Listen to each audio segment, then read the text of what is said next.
Hello everyone and welcome to the Planning Game Podcast, your weekly podcast for real-world planning solutions to real-world planning problems. My name's John McDermott from Town Planning Expert.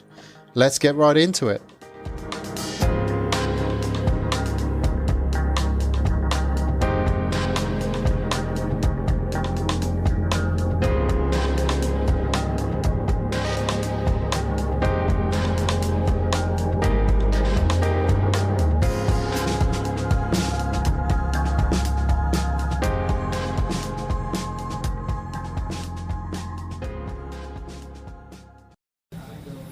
Hi guys, it's John from TPX and the Planning Game is back once again, and this one is a bit special.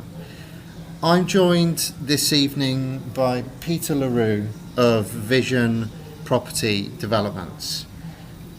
I say this is special because I'm not going to do any of the talking. I want you to just listen to this guy, because every once in a while you come across a story that is inspirational. You come across a life that is inspirational.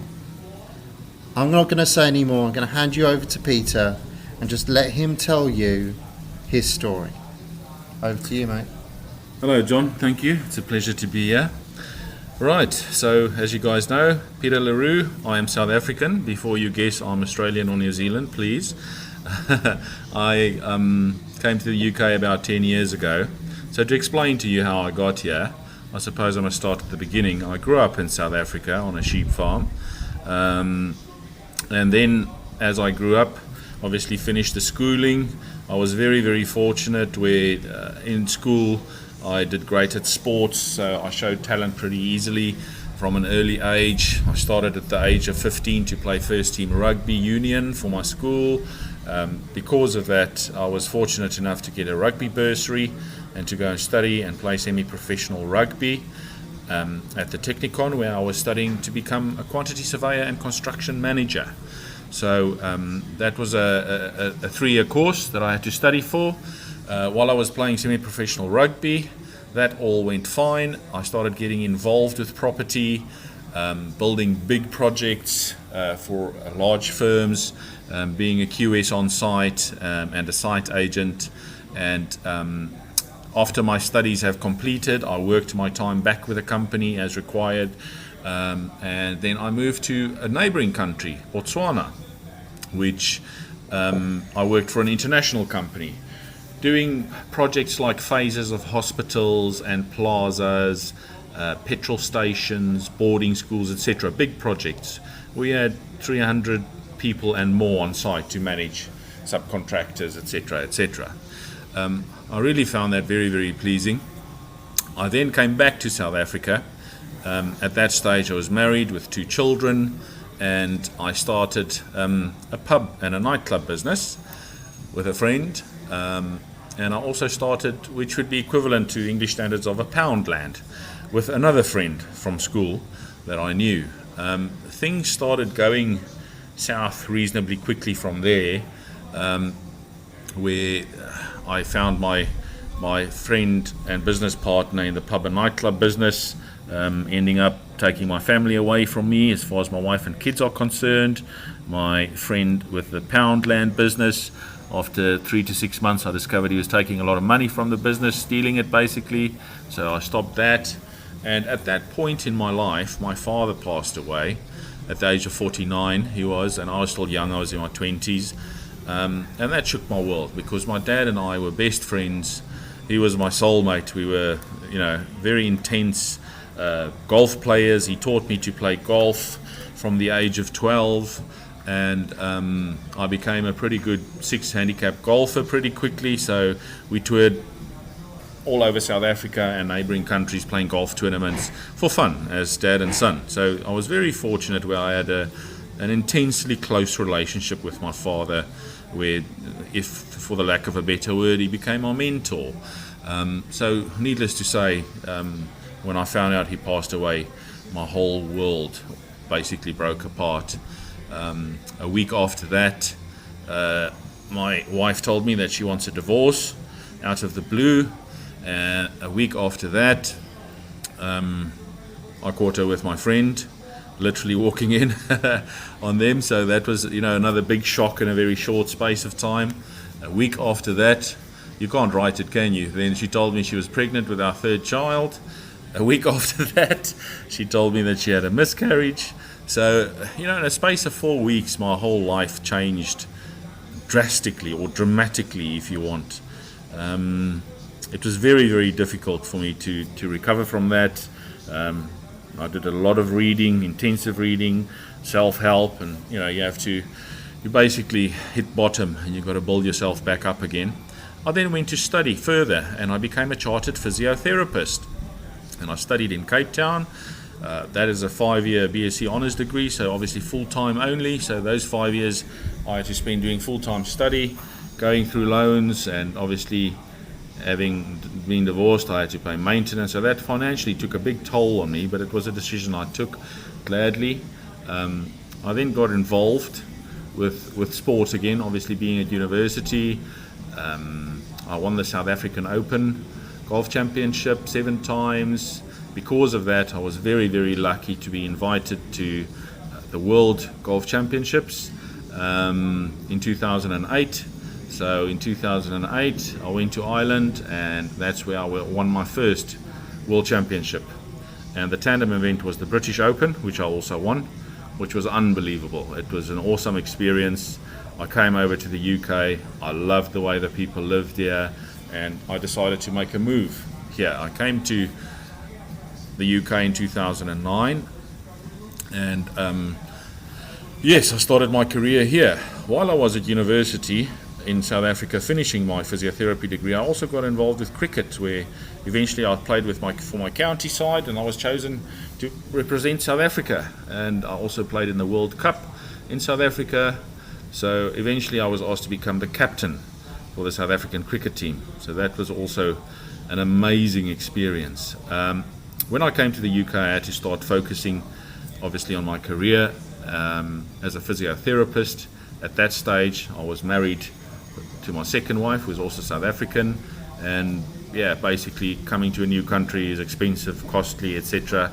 So I started working in London for the first 5 years, working 80 hours a week, Monday to Friday, long hours to get the bills paid, and yes, we carried on. In 2012, I managed to win my third World Championship golf title, just to prove the first one wasn't a fluke.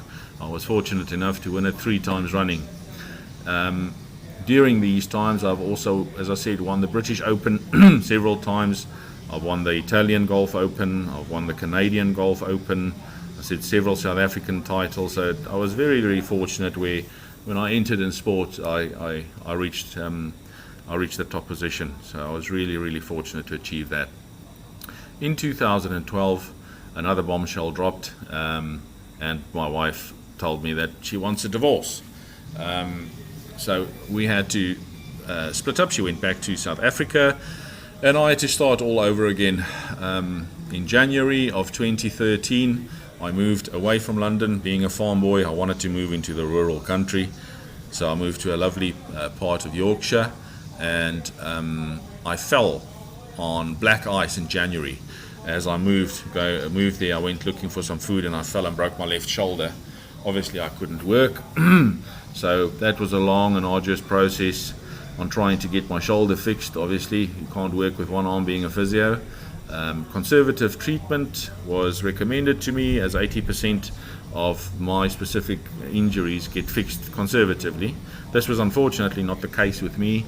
So in November 2013, I had shoulder reconstruction, and getting ready for getting back to work. Obviously, if you're not working, I was alone in the UK, not knowing anybody, no family, no support, so it was pretty hard at that stage. Then in January 2014, I accidentally fell backwards down a staircase and I broke my neck, my 4th cervical vertebrae. I was unconscious at the time, taken to hospital. They wanted to do surgery on my neck. I refused, and obviously I had to lie in hospital. I could basically just move my eyes at that stage, totally doubly incontinent and had no function. Very, very scary time for anybody. I was very lucky, obviously being 6'1" and 20 stone. The doctors told me if I was any smaller or less muscle mass, I would have been a quadriplegic or dead. So very, very fortunate to get away from that. After 3 weeks of lying in the hospital, I slowly started regaining function in my body, and I slowly recovered. Eventually went home with a fixed neck brace from the middle of your chest to the middle of your back, right around your shoulders and neck, to make sure that there's no movement in the neck. I had to wear that for 6 months, and as it always does, being out of work for so long, started running out of money. So I started working with my neck brace in March 2014 again, and had to rebuild my life. Obviously massive debts and credit cards, because I wasn't working and I was living alone, no support. And from there we started working. Obviously having a background in property, that is my love and my passion. I looked online and did a lot of research, and I joined a white box. So they were the most appealing to me, and that's why I had the lovely opportunity of meeting this rascal John McDermott in the Property Development Secrets when I went on their course. I was so enamored with this company that I immediately joined the mastermind group, and then there were retreats coming to Bali.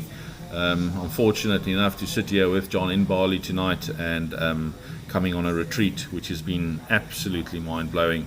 So I'm very, very fortunate to be in this position, and I really want to intensely start developing, and quickly. With some developments, John has been very instructional and educational on how he looks at things, and the advice that he gives has been unbelievable.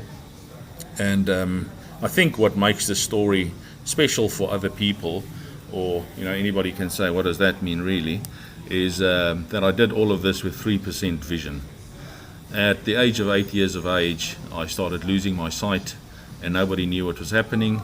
And basically I got macular degeneration, which doesn't mean a lot to anybody. It's a common eye disease for people over the age of 75 years of age. Your central vision you lose in totality, and your central vision loss becomes bigger and bigger as time progresses. But because it's very common amongst people over the age of 75, it doesn't develop or worsen too far until you pass away. It doesn't affect you that much. But in my life, obviously, it's been getting a lot worse, where I'm now sitting with probably 2.5 to 3% vision left. I have a full-time assistant that drives me around. I can't even cross the street by myself. Obviously, just see shapes and sizes, no detail. So yes, I was lucky enough, as I say, to achieve all of this with almost very little or almost no sight. So yeah, that's my story. Amazing. I was blown away when I heard Peter's story, as I'm sure you guys are right now, and I just want to spend a little bit of time at the back end of Peter's Bali session just to talk about the future, because the future is, well, I know you won't see it, pardon the pun, but the future is bright.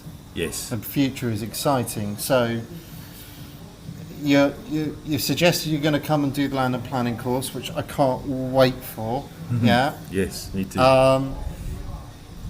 And Lloyd and Andy have challenged you to a big target. So 1,000 sites by December. Yes, to get 1,000 sites, so that's no mean feat. I had to add, obviously, sorry, I forgot to say, John, my decision to come to Bali, I'm a locum physio, I work for myself, but obviously I work on contracts, and at the place where I worked, I informed them that, obviously I have to take off quite a bit of time to come to Bali, and being a locum, they said, well, if that's the case, don't bother coming back. So I literally lost my job by choice. They said, you either stay here and carry on, or that's it. So I made a conscious decision to come here without a job, and I was very iffy where decisions are going to have to be made this week, whether I carry on or I have to go back and find a job, which leaves very little time for development, where I've actually made the decision here with the session, as John said, that we've just finished. It was absolutely mind-blowing and awe-inspiring just for me to go through the process and the suggestions people had and the help John gave specifically So yes, I decided to stay without a job, have a total loss of income, zero, and just concentrate on property and give it a full maximum effort for the next 3 to 6 months and see what crops up. And already a lot has happened during the session. Hey, so Yeah, so I mean, that's the thing. But when you have a strategy, so we'll bring this back to property and the planning game, because that is what these people are listening to. And if you weren't inspired by Peter, you're not human, in my view. Yeah, I know planners are basically human. We're a weird subspecies, but if you weren't inspired, then you have no heart or soul. Right. Half of the game is strategy. And one of the big things we did in your session was really nail in on what you're passionate about. yes, And what your strategy should be in the next 3 months. And we drew through three key strands out of that. That was land for timber frame construction, that's correct. which I know you're very excited about. Yes, Land for assisted living, or buildings for assisted living, assisted homes. that's right. Yeah. And then the third one, which I threw into the equation, is land for self-builders. So people who want to build their own home. Correct. Yes, yes, And that comes about because the government in the last round of changes in the NPPF said to all councils, right, 3% of your housing allocation must go to self-builders. You have to find self-build sites. People want to build their own home. This is the UK government, the Conservative government, renewing its promise that it will reward people who work hard and get on.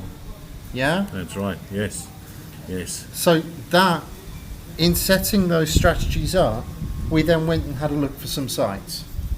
correct. And I described them to Peter, obviously, and shared them with him. And we found some pretty exciting stuff. We found a partly built church conversion, That's right. which looks cool. Mm-hmm. This was all in his hometown. We Yeah. found a couple of pieces of land on the Brownfield Land Register that looked exciting, and we found a care home. Yes, yes, it was unbelievable. John obviously has a very trained eye. I mean, I don't even possess 1% of his vast knowledge, but it was unbelievable to watch John say, okay, well, we're going to have a look now. And within 10 to 20 minutes, John just said, let's look at this, that, and that, just as he's mentioned now. It's just unbelievable how he just looked and said, you can do this here, you can do that there, and immediately it made so much sense. So, yes, hiring a towning and planning expert, I think, is essential. I think that's it. And then the other part of the game that we talked about in your session was the importance of a trusted power team, which, in all honesty, and I'm not going to mince my words about around Peter, because he has come to peace with his condition, Absolutely. and we have utmost respect for that. You need a trusted power team more than anyone else in the entire world. Absolutely, yes. And you've got part of that already in Sarah. Sarah, you said, is your eyes. Yes, she's my personal assistant, so she does all my driving for me. She's come on all the property courses with me because I want her to be educated as I am, so that we speak the same language and she understands what our vision is for Vision Property Developments, and she's totally sold in. So she's an awesome employee. She's not an employee, she's much more than that. So she's really, really great. And I couldn't do any of this if it wasn't for Sarah. And to add on to what John said, it is just as important for me, obviously, having the correct power team around me and systemize it so that you can use it to maximum leverage. Absolutely. So that is all about trusting your power team. Now, it doesn't matter who you select for a town planner. Many others are available. I would be honoured to work with you, but you have to have faith and trust in the person you bring in that role. They are your brain, essentially. If you take the body as a metaphor here, the planner is your brain. They are the people who make sure your development gets through the regulatory controls. Yes. The architect is your heart and soul. They're the ones that make it beautiful. Your builders are your arms and your legs. That's right.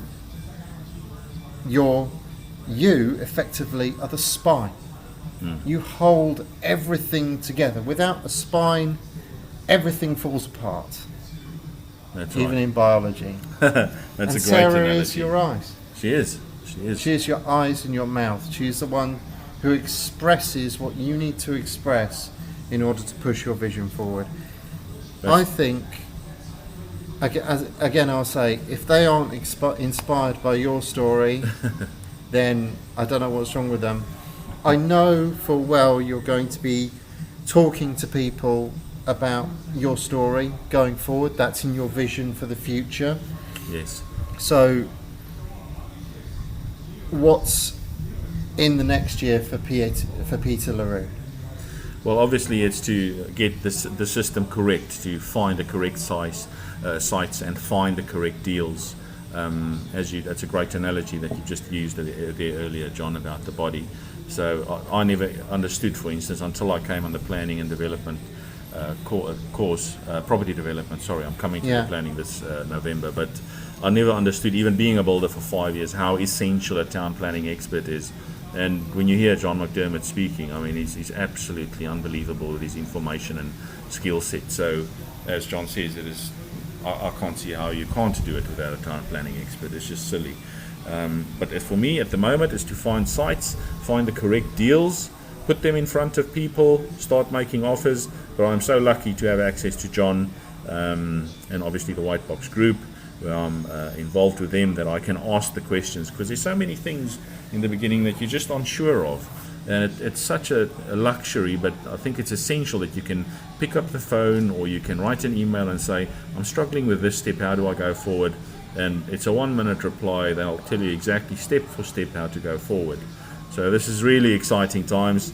And for me, part of the journey is the emotion and going through it. It's not just to get to the end as quickly as possible. I'm not that type of human being. So enjoying the journey and, embracing the excitement and what is taking off at the moment, that for me is very important as a human being, to take it step by step and don't try and run before you walk, basically. Amazing. Thank you so much, Peter, for sharing your story. Thank you, John. It's been amazing. Okay. I will catch you guys on the next one. This is John McDermott, the Barley Sessions, as part of the Planning Games, signing off.